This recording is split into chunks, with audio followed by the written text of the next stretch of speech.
Assalamualaikum warahmatullahi wabarakatuh. Selamat pagi Ibu Dr. Desi Putri Handayani SPI serta teman-teman semua. Pada kesempatan kali ini, kami kelompok 9 akan presentasi dengan membahas salah satu kelas makroalga yang sangat penting, yaitu Rhodophyceae atau alga merah. Kelompok kami akan menyampaikan materi mulai dari taksonomi, ciri-ciri, morfologi, habitat, serta sistem reproduksi hingga manfaat Rhodophyceae dan dampaknya dalam kehidupan. Kami dari kelompok 9 dengan beranggotakan Puan Danti, Zafira, Karisa, Mila, dan Najwa. Baik, mari kita simak pemaparan mengenai Rhodophyceae. Baik, saya akan menjelaskan Rhodophyceae secara umum. Rhodophyceae atau yang biasa disebut alga merah merupakan kelompok alga yang sebagian besar hidup di habitat laut. Alga ini punya peran yang sangat penting dalam ekosistem laut karena selain berfungsi secara ekologis, mereka juga memiliki nilai ekonomi tinggi. Misalnya, Rhodophyceae banyak dimanfaatkan dalam industri makanan, obat-obatan, dan juga sebagai bahan baku berbagai produk lainnya seperti agar-agar maupun kerajinan. Kemudian yang selanjutnya adalah peran penting Rhodophyceae. Rhodophyceae memiliki beberapa peran penting dalam ekosistem laut, diantaranya yaitu pertama ada produksi primer, yaitu menghasilkan oksigen dan menjadi dasar rantai makanan di laut.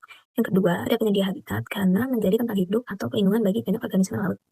Ketiga, ada siklus nutrisi, membantu mendaur ulang unsur hara dalam ekosistem perairan. Yang keempat, ada indikator lingkungan karena kehadirannya dapat menunjukkan kondisi kualitas perairan. Kemudian yang kelima, sebagai pengaruh musiman dan lingkungan. Pertumbuhan mereka bisa dipengaruhi oleh faktor lingkungan seperti suhu dan cahaya. Karena potensi bioteknologi, misalnya dalam pembuatan bioetanol, kosmetik alami, dan obat-obatan. Yang ketujuh, ada mitigasi perubahan iklim karena alga ini dapat menyerap karbon dioksida dan membantu mengurangi efek gas rumah kaca.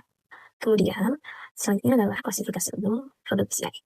Alga merah ini termasuk dalam kingdom Pomtae, walaupun beberapa ilmuwan juga mengelompokkannya ke Protista karena sifatnya yang mirip antara tumbuhan dan organisme bersel satu. Kemudian, alga ini masuk ke divisi Rhodophyta, yang artinya ganggang merah. Kelasnya adalah Rhodophyceae, lalu ordonya Cucuretinales, dan familinya Solariaceae. Untuk genusnya, alga ini termasuk dalam Eurychuma, dan spesies yang kita bahas adalah Eurychuma spinosum. Jenis ini memiliki nilai ekonomi tinggi karena biasanya digunakan sebagai bahan dasar pembuatan agar-agar ataupun kerajinan. Selanjutnya adalah ciri umum Rhodophyceae. Bersifat eukariotik dengan inti sel bermembran. Kemudian sebagian besar multiseluler dan biasanya makroskopis. Selanjutnya memiliki pigmen merah yang biasa disebut phycoerythrin, klorofil A, beta-karoten, serta zat makanan cadangan berupa Floridean starch. Kemudian, tidak memiliki fase berflagel dalam siklus hidupnya. Talus berbentuk helaian atau seperti pohon, berwarna merah sampai ungu, dan tubuhnya diselimuti kalsium karbonat. Selanjutnya, dinding sel berlapis-lapis dan mengandung zat seperti agar-agar atau floridian, kapur, dan pektin.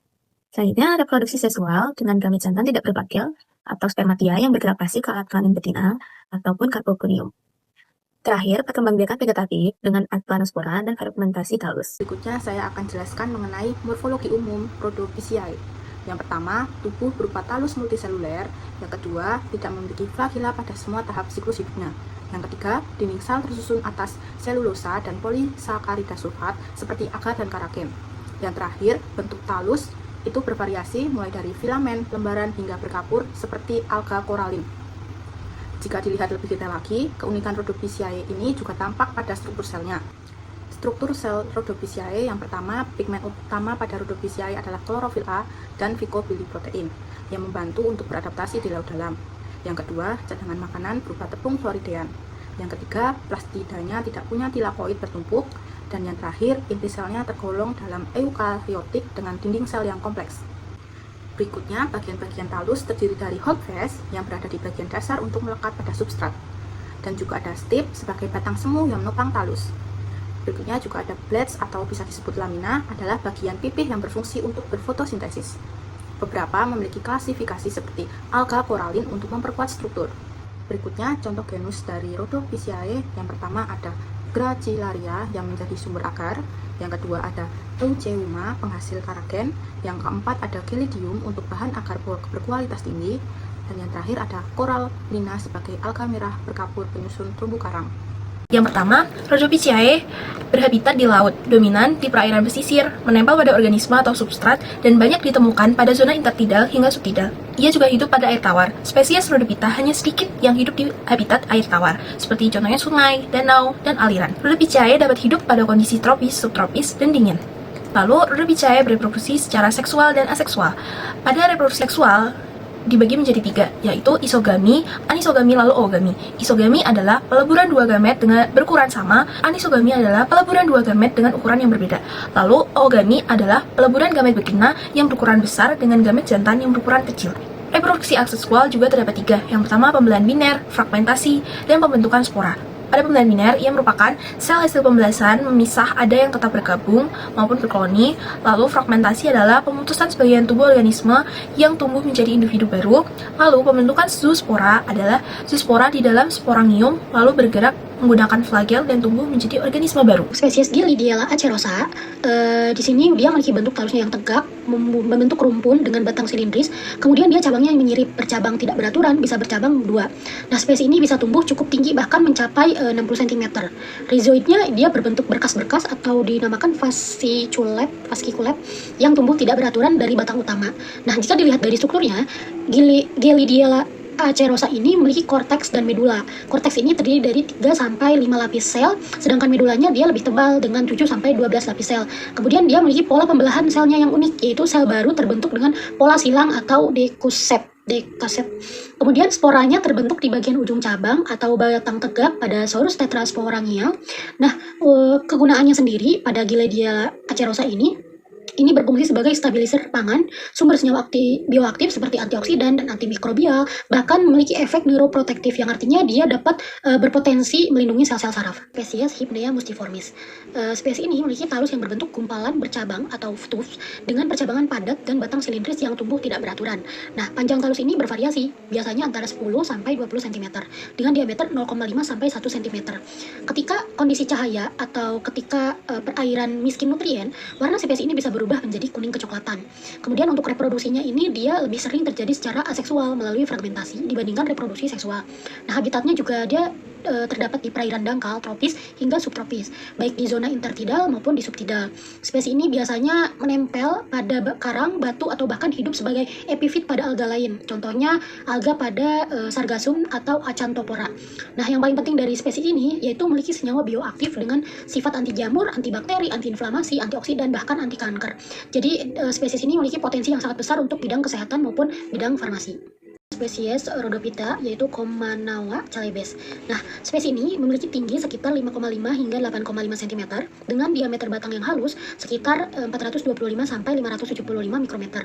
Jika kita pegang, tubuhnya ini akan sedikit terasa berlendir atau mucilaginous dan tampak halus. Nah, pola cabangnya yang dimiliki spesies ini tumbuhnya tidak beraturan, bisa berbentuk dikotomus atau trikotomus. Kemudian untuk sistem reproduksinya sendiri, pada jantan menghasilkan spermatangia berbentuk bulat kecil berukuran 5,5 sampai 7 mikrometer. Sementara pada betinanya menghasilkan karpogonia dengan panjang 40 sampai 51 mikrometer serta trikogen dengan diameter 7,5 sampai 11 mikrometer. Nah, spesies ini ditemukan di Sulawesi Tengah, tepatnya di Sungai Taumehipi, Desa Kolori, Lembah Bomba. Hal menariknya adalah nama spesies ini diambil dari Chalybes, yang mana itu diberikan untuk menghormati masyarakat Pulau Sulawesi yang dulunya dikenal dengan Chalybes. Manfaat Rhodophyta untuk manusia yang bernama sebagai bahan pangan yang seperti akar-akar dan jeli dari Gracilia dan Gelidum.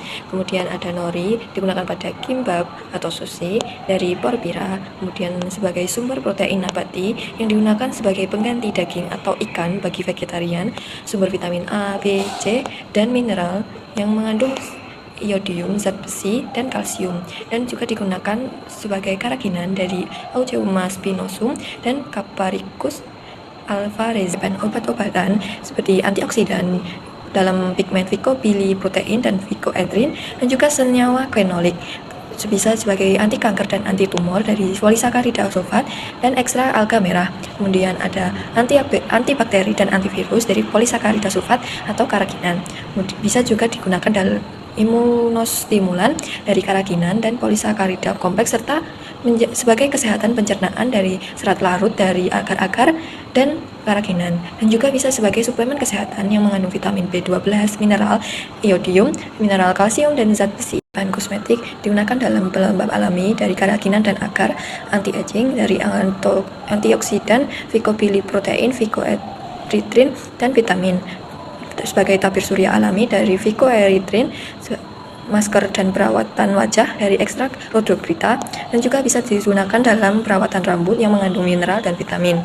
Yang keempat, sebagai bahan biofuel, cadangan energi, biasanya produksi besar di daerah pesisir tropis, sebagai sumber bioetanol dari karbohidrat yang mengandung galaktosa, agarosa, dan karaginan, dan juga bisa digunakan dalam energi terbarukan dalam bentuk biomasa alga merah dan perawatan limbah dari sisa industri agar dan karaginan.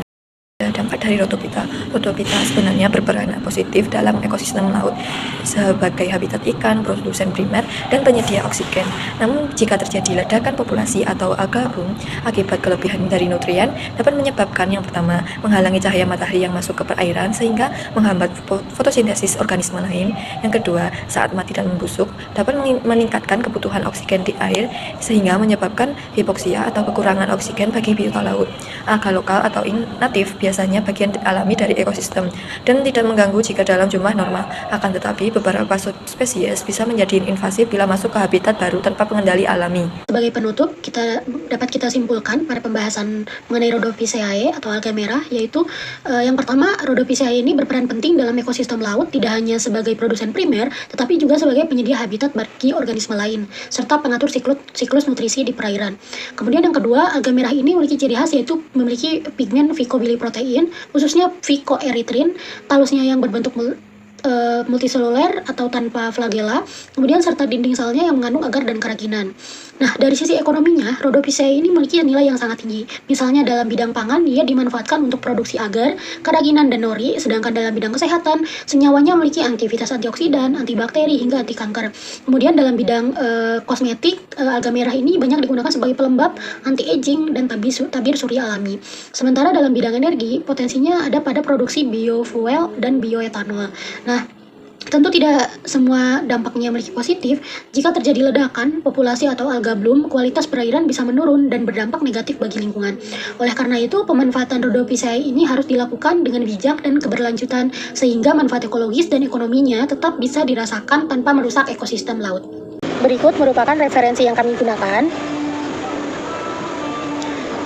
Baik, sekian presentasi dari kelompok 9. Kurang lebihnya mohon maaf. Wassalamualaikum warahmatullahi wabarakatuh.